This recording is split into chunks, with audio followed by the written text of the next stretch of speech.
उत्तर प्रदेश कहने के लिए तो एक भारत का एक प्रदेश है, लेकिन उत्तर प्रदेश की जनसंख्या स्वयं में इतनी ज़्यादा है कि विश्व के अधिकांश देशों से बड़ा है उत्तर प्रदेश की जनसंख्या। इस प्रदेश की राजनीति में पूर्वांचल का बहुत महत्व रहा है। पूर्वांचल ने अनेकों वीरों को जन्म दिया है, अनेकों राजनेताओं को जन्म दिया है। उन्हीं राजनेताओं में से एक राजनेता जिन्होंने अपने जीवन में बहुत संघर्ष किया, बहुत कड़ी मेहनत करी और वो आज प्रदेश के कैबिनेट मिनिस्टर बने हैं। हमारे बीच उपस्थित हैं उत्तर प्रदेश राज्य सरकार के कैबिनेट मिनिस्टर श्री ओम प्रकाश राजभर जी। आपका स्वागत है और अभिनंदन है। शुरुआत में हम आपसे पूछना चाहते हैं कि आपका जीवन जैसे सब लोग जानते ही हैं कि बहुत संघर्षपूर्ण रहा है।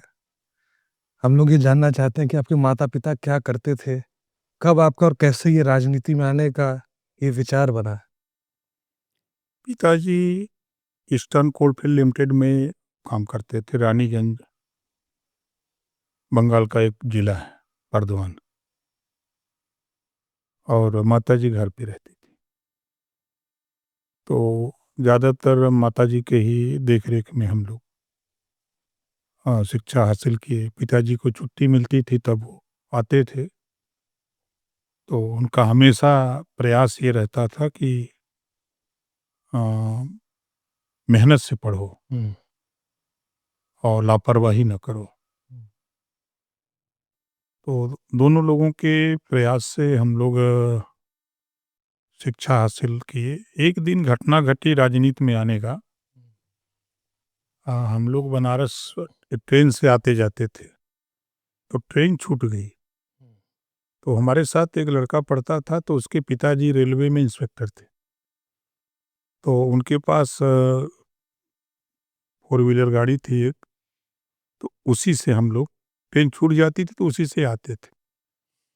तो संजोग से उस दिन ट्रेन छूट गई, तो फिर हम लोग गए, तो उन्होंने कहा कि एक मीटिंग है, 1 घंटा लगेगा, एक नेता आए हैं पंजाब से और मीटिंग ख़त्म होगी तब चलेंगे।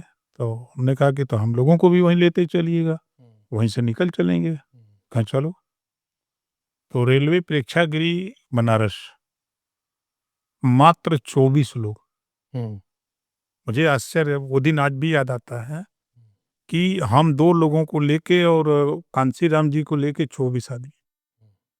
और कांशीराम जी, उस समय उनका लेक्चर शुरू हो गया था। हम लोग पीछे बैठे, तो अपना सामाजिक जो व्यवस्था है इसमें बदलाव कैसे आवे, समाज में जो सबसे निचले पायदान पे हैं उनको ऊपर कैसे लाया जाए, तो उनकी बात हम लोगों को बहुत अच्छी लगी। फिर उनका संबोधन खत्म हुआ, फिर वो निकले, वो चले गए, फिर वो निकले तो उनकी गाड़ी में हम लोग चले आए। फिर 2 महीने के बाद फिर वही घटना घटी। तो फिर हम लोग गए मीटिंग में, तो उस समय उस हाल में कुल 31 लोग थे। तो उस दिन भी उन्होंने और तमाम चीज़, नई चीज़ बताई। उस दिन हम लोगों के मन में जिज्ञासा जगी कि इनसे मिला जाए, काशीराम जी से। कांशीराम जी से। तो इंस्पेक्टर साहब से हमने कहा कि वो जो नेता भाषण दे रहे, लड़कपन था उस समय, वो जो नेता भाषण दे रहे थे, ज़रा उनसे मिलवाइए हम लोगों को भी। तो कहा आओ। लिवा गए, नाम पूछे, बताए, तो क्या करते हो? पढ़ते हैं। भाई यहाँ कैसे चले आए? अभी पढ़ो मेहनत से, यहाँ कौन लिवा आया? क्योंकि कोई लिवा नहीं आया, हम लोगों की ट्रेन छूट गई है, इंस्पेक्टर साहब की गाड़ी से हम लोग आते जाते हैं, छूट जाती है। तो कहा नहीं, आप लोग मेहनत से पढ़ो, अभी अभी दौर राजनीति करने का नहीं है। फिर उसके बाद का भाषण एक दिन बनारस में बेनिया पे लगा था। हम लोग स्कूल छोड़ करके चले गए, दोनों लोग। तो संजोग से वहाँ इंस्पेक्टर साहब मिल गए।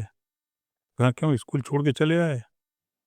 तो वहीं से राजनीति का चस्का लगा। और घर की चोरी, माता पिता की चोरी, हम लोग आने जाने लगे, पार्टी का काम करने लगे, पार्टी ज्वाइन कर लिया, काम करने लगे। तो धीरे धीरे धीरे धीरे चुनाव आया, पंचायत चुनाव 1995 में पंचायत एक्ट लागू हुआ। तो हमारे गांव की सीट महिला सीट हो गई, तो जिलाध्यक्ष उस समय दीनानाथ भास्कर जी थे। तो बीराम थे स्टेशन सुपरिटेंडेंट, सनवारी राम थे वो इनकम टैक्स कमिश्नर। तो इन लोगों की बैठक हुई, तो हुआ कि वो सीट उधर राजभर को बताओ, ये लड़े और लोगों को लड़ावे।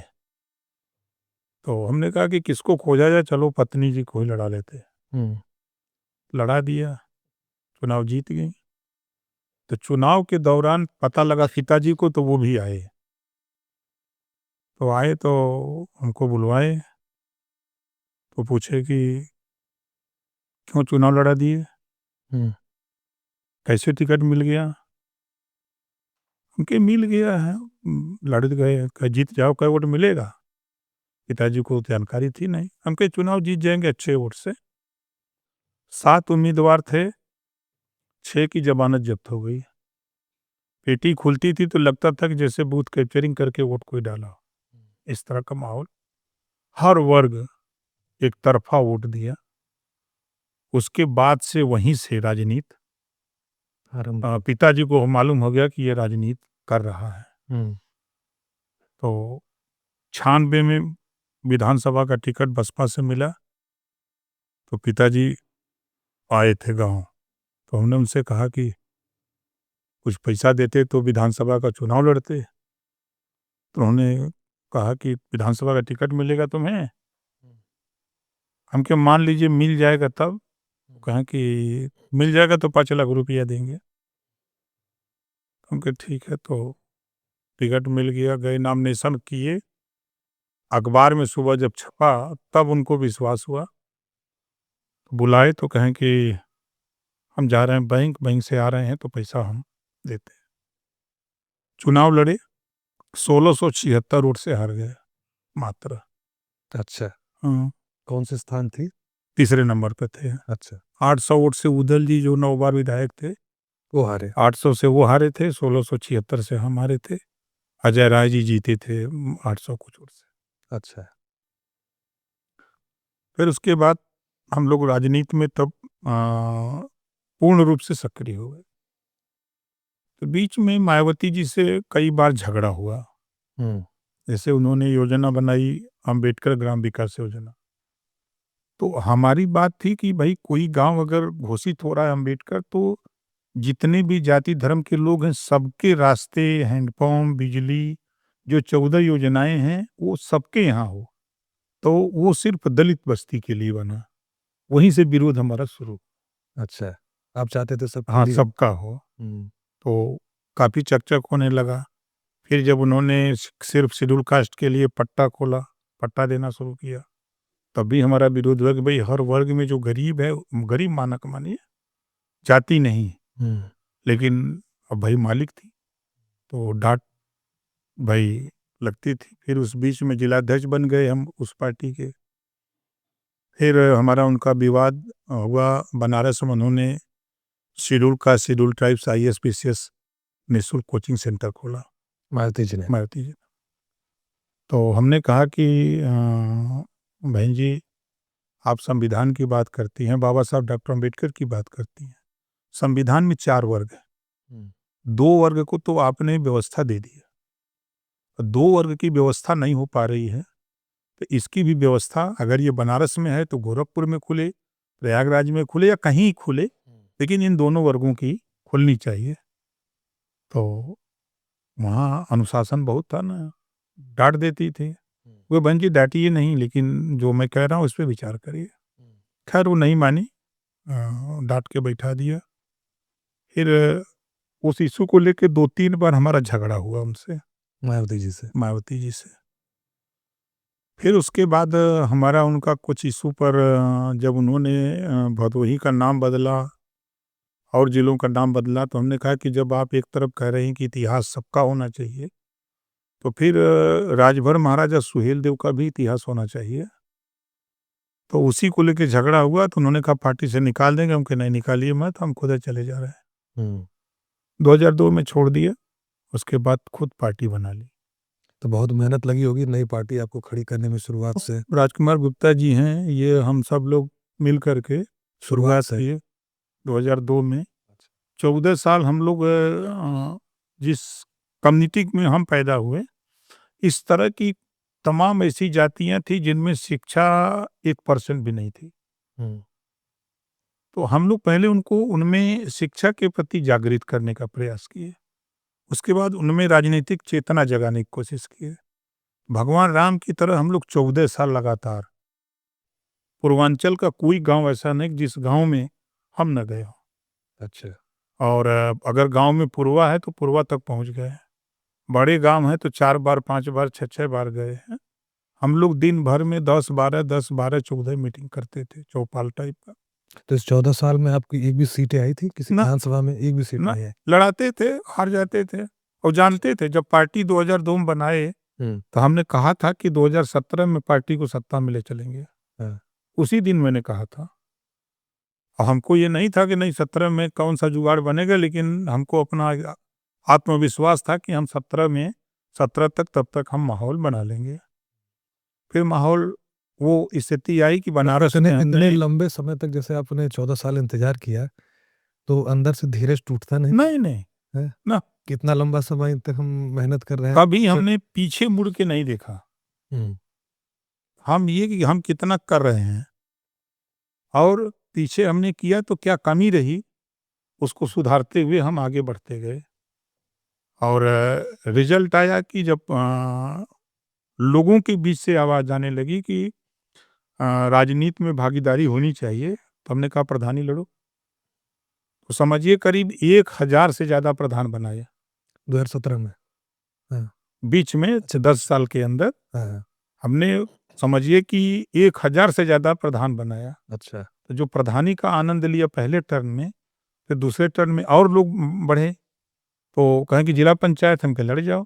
तो करीब समझिए कि 300 से ज़्यादा जिला पंचायत सदस्य बनाए। अच्छा। तो जब सदस्य हुए तो जब जिले की राजनीति करने लगे तब लोगों में हुआ कि आप एमएलए वाला सरकार में कैसे होगा, हमके वो भी हो जाएगा, पहले इधर चलो। तो हमारे आंदोलन से 14 साल के आंदोलन से ये चीज़ हमने पाया कि प्रेरित किया लोगों को कि बच्चों को स्कूल भेजो। जैसे सरकार का स्कीम चलता है कि स्कूल चलो अभियान, तो हम लोग समझ लें कि मई जून जुलाई अगस्त 4 महीने छोटी सभा हो बड़ी सभा हो रैली हो हर जगह शपथ दिलाते थे और ये डांट के कहते थे कि जो लोग माँ बाप हमारी मीटिंग में आए हैं अगर वो अपने बच्चे को स्कूल नहीं भेजते हैं, बेटा बेटी को, तो मीटिंग में आना बंद कर दो, मत आओ। क्योंकि हम आपको लाभ देना चाहते हैं, आपका बच्चा पढ़ेगा तभी आगे बढ़ेगा।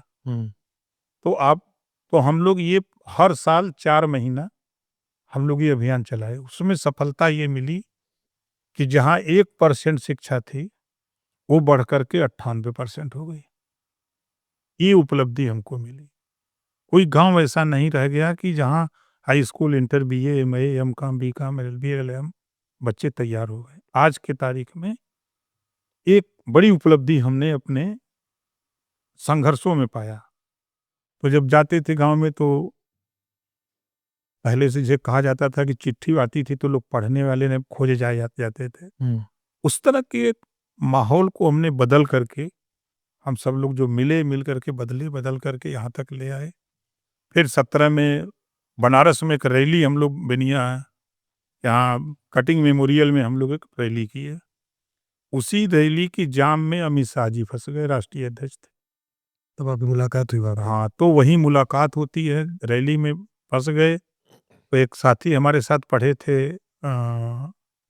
राजेश राजेश राजेश जी हैं, मेयर हैं इस समय, राजेश तिवारी।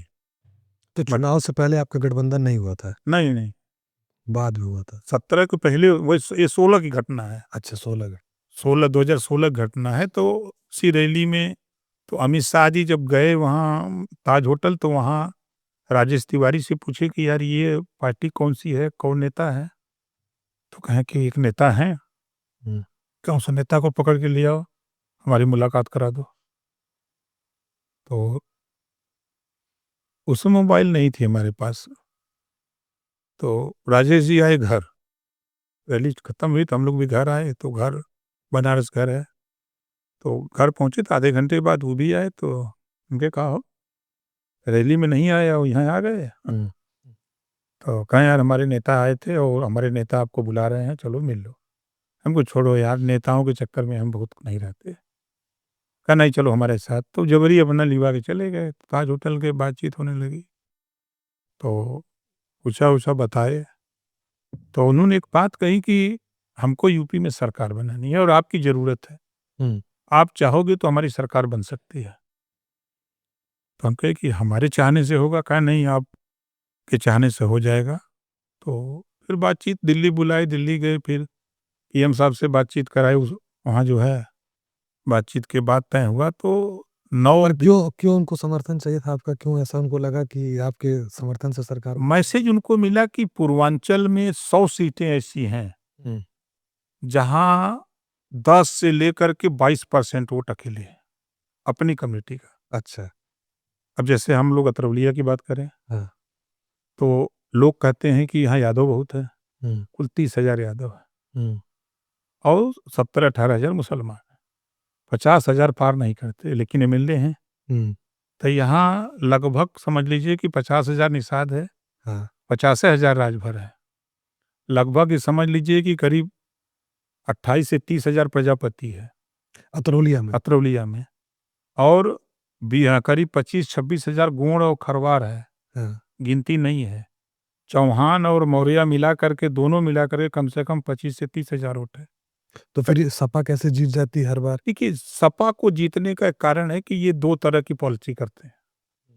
बैकवर्ड को कहते हैं कि सामान्य वर्ग जीतने न पावे, ये सताता है। अब सामान्य वर्ग से कहते हैं भाई हम आपके साथ हैं, हम आपकी मदद करेंगे। तो बैकवर्ड के नाम पर बैकवर्ड का वोट ले लेते थे और सामान्य वर्ग को कहते थे कि भाई हम आपके साथ हैं, आप जो काम बताइए करेंगे। तो काम के आधार पर इनका ले लेते हैं।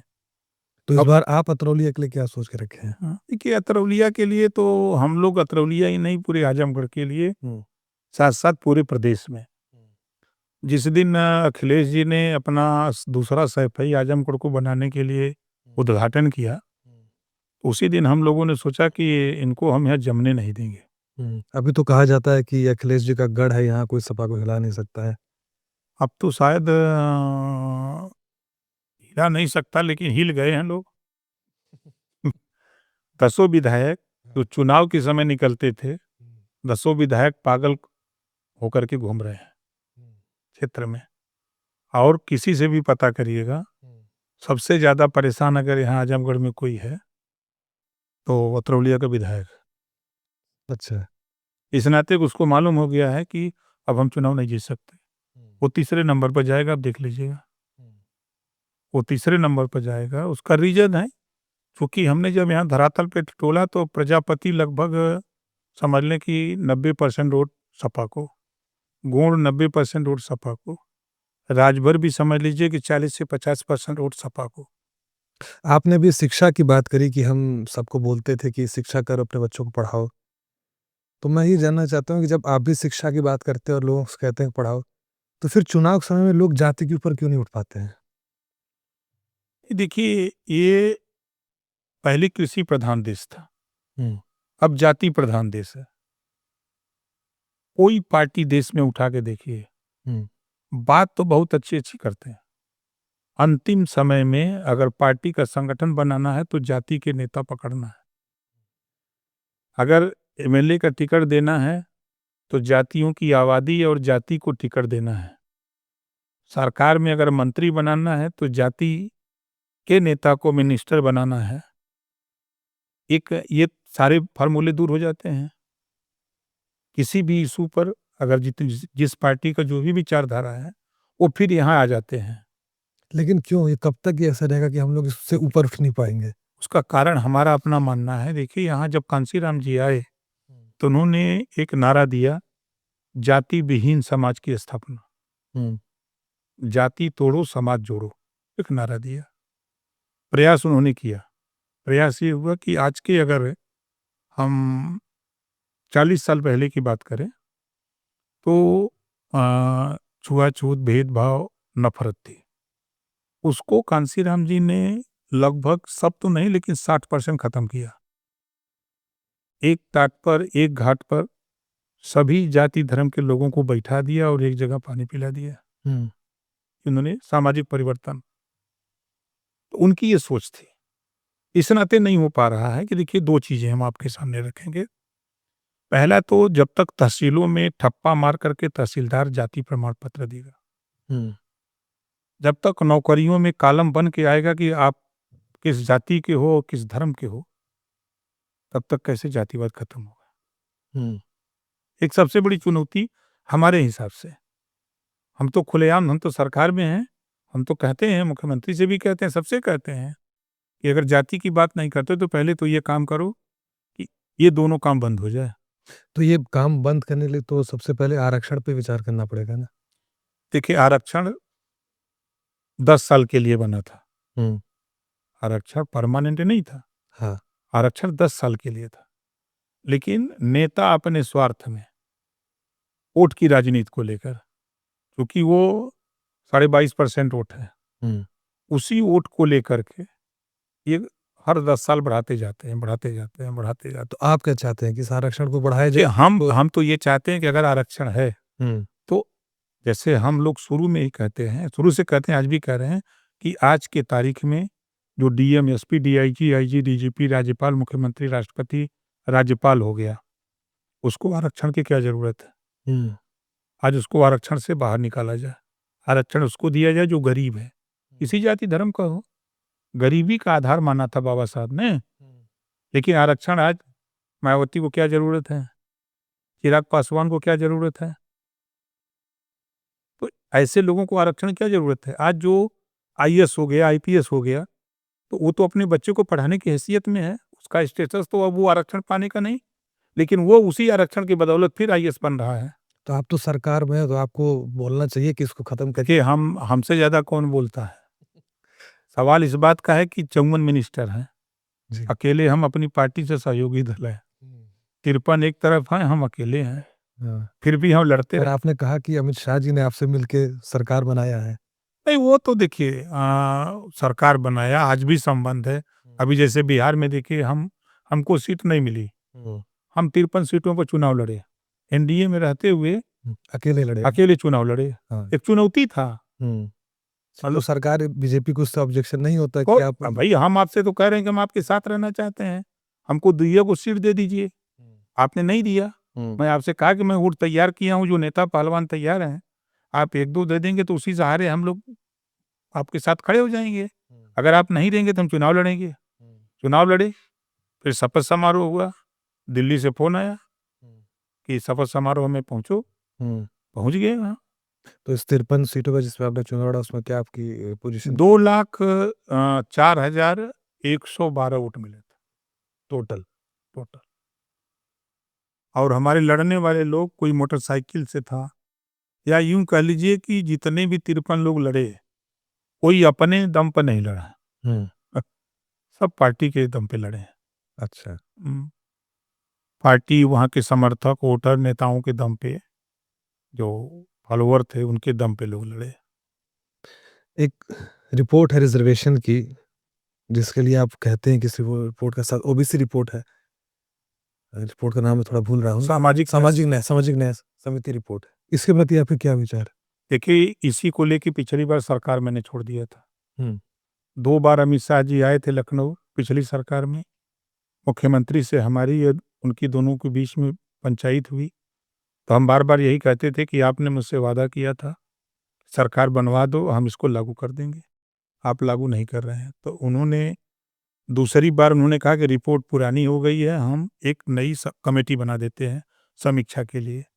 तो पूर्व रिटायर्ड जज राघवेंद्र सिंह जी के नेतृत्व में कमेटी बनी, तो फिर उस कमेटी ने रिपोर्ट तैयार कर दी, बांट दी 7-9-11। 7% जो मजबूत लोग थे उनको एक तरफ कर दिया, 9% जो कम आरक्षण का लाभ पाए हैं, और 11% जो एकदम नहीं पाए थे। 7-9-11। इस 11% में कौन सी जातियां आती होंगी? वो लोग हैं जिनको एकदम हिस्सा नहीं मिला है। जो अभी तक कुछ जॉब कुछ नहीं पा मिला पाए है। हैं। आज तक पूरे प्रदेश में सिपाही नहीं है, अच्छा। लेखपाल नहीं है, ग्राम सेवक नहीं है। हम्म। अब दरोगा की तो बात छोड़ दीजिए, हम्म। न उनके एक आईएएस है, न आईपीएस है, न पीसीएस, एक भी सिंगल नहीं कोई है। ऐसे लोगों को 11% में रखा गया है।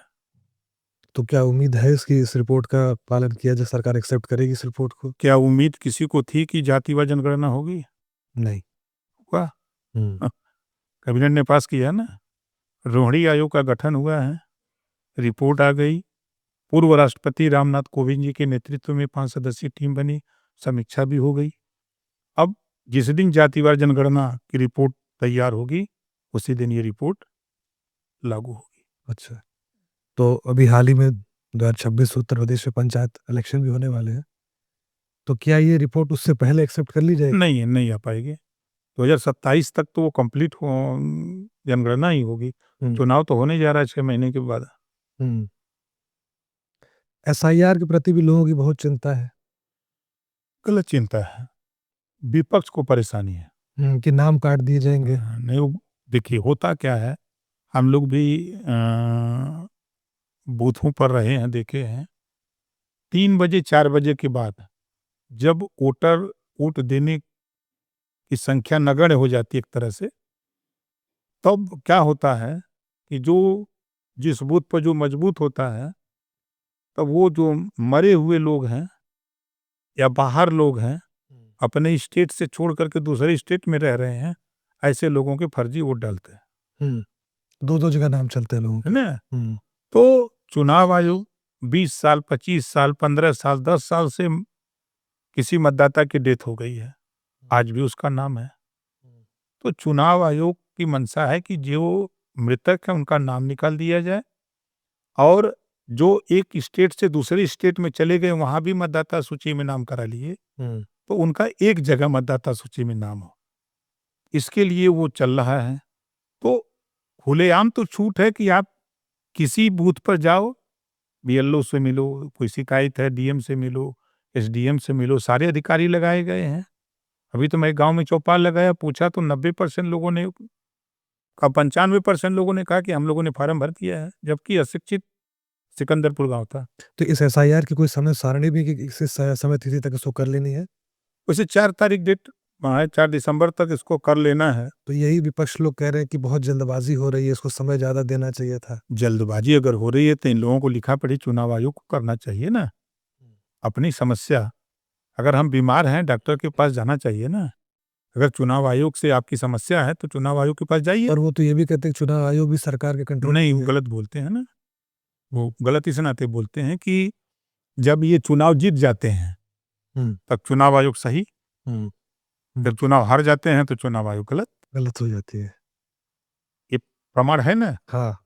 तो ये लोग जो बोल रहे हैं, आप अपना तर्क तो चुनाव आयोग के सामने रखिए कि भाई इस समय किसान खेती में लगता है, बुआई जुताई, ऐसे अपने धान की कटाई और पिटाई में लगता है, और लगन का सीजन है, विवाह शादी में लोग लगे हैं, और लोगों का ध्यान इस पे नहीं आ रहा है, लोग अपने काम में लगे हैं। इस नाते इसका समय बढ़ा दिया जाए। मैं खुद चुनाव आयोग को, भारत सरकार को और राज्य सरकार दोनों को लिखा हूँ, मैं खुद लिखा हूँ, चिट्ठी लिखा हूँ कि भाई ये स्थिति है। ये लोगों को चिट्ठी लिखना चाहिए, नहीं खाली कहते हैं कि सब लोग सुन लें, सब लोग वो खाली और लिखा पढ़ी न करें। अब बिहार हमले चलते हैं एसआईआर पर। चुनाव आयोग कहता रहा कि आप कोई कंप्लेन करो किसी बूथ पर, आप लिख के तो दो, कोई दिया? तो ये खाली सिर्फ विरोध एक तरीका है कि हम विरोध करेंगे, कुछ करेंगे नहीं। भाई खुली किताब की तरह हो रहा है। आपके गांव में वोटर हैं, नेता हैं, आप जाके कहीं दिक्कत हो तो आप जाकर के खुद उसको सुधरवा लो। मौका भी तो दे रहा है, 4 के बाद फिर मौका आपको दे रहा है। जिन लोगों के छूट रहे हैं, जिन लोगों की गड़बड़ फार्म है, फिर उनको नोटिस जाएगी, भाई आपका ये डॉक्यूमेंट्स नहीं है, आप इसमें से जो देना चाहें वो दे सकते हैं। अब जैसे प्रदेश में जल्दी पंचायत चुनाव की घोषणा भी होने वाली होगी, सभी उम्मीदवार सोचते हैं कि कौन सी हमारी सीट इस बार रिजर्वेशन आएगी। लोग बहुत कंफ्यूज रहते हैं कौन सा चक्रमांच लगता है, तो उसका नियम क्या होता है कि कैसे ये निर्धारित होता है कि सीट कैसे आएगी? 2011 की जनगणना के आधार पर चक्र बना है, उस चक्र के आधार पे रिजर्वेशन बदलता रहता है। अभी नई जब तक जनगणना नहीं आ जाती है तब तक 2011 के ही आधार पे जो चक्र बना है उसी पर चलेगा। इस चक्र को सरकार चेंज भी कर सकती है? नहीं, सरकार चेंज नहीं कर सकती। जो चक्र बना है वही रहेगा। जो पिछले चुनाव में भी जो चक्र फॉलो हुआ था वही चलेगा? नहीं, अब जैसे पिछले चक्र में हुँ। ये सीटें सुरक्षित थी, तो गारंटी नहीं कि वो सीट इस बार भी सुरक्षित रहे। हुँ। जैसे है कि 20% अ, आबादी की अगर सीट है एससी की आबादी है, तो वो रिज़र्व होगी। 60%, 40%, 50% एक मानक तय होता है। तो उस मानक में रूटीन में कि जैसे कि बन गया कि 2011 की जनगणना में कि ये गाँव छूट गए, ये रिज़र्वेशन की क्राइटेरिया में आते छूट गए। अब दूसरे टर्म में वो आ जाते हैं, फिर जो छूट गए वो फिर आ जाते हैं। तो जो रहते हैं वो फिर वो उस मानक में पिछड़ा में या सामान्य में या महिला, सामान्य पुरुष में ये इस तरह का है। तो क्या आबादी चक्रांक के अलावा क्या आबादी के बेसिस पे भी सीट के रिजर्वेशन को चेंज किया जा सकता है? चेंज क किया जाता है जो रिज़र्वेशन जनगणना है 2011 की उसी आधार पे? होगा। कोई नई जनगणना हुई नहीं है। अच्छा। तो 26वाँ 2027 में भी चुनाव आएगा। आपको किसकी सरकार बनती हुई दोबारा दिखती है?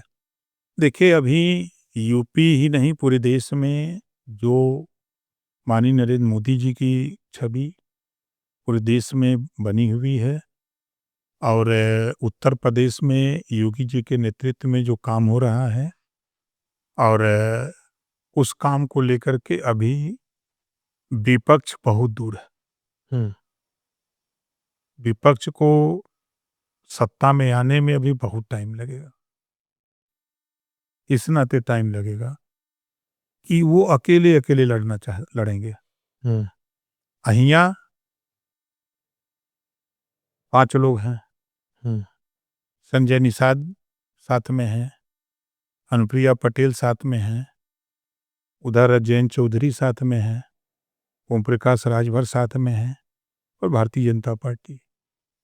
पर अभी जो लोकसभा इलेक्शंस हुए थे उसमें तो सपा ने अच्छा परफॉर्मेंस किया था।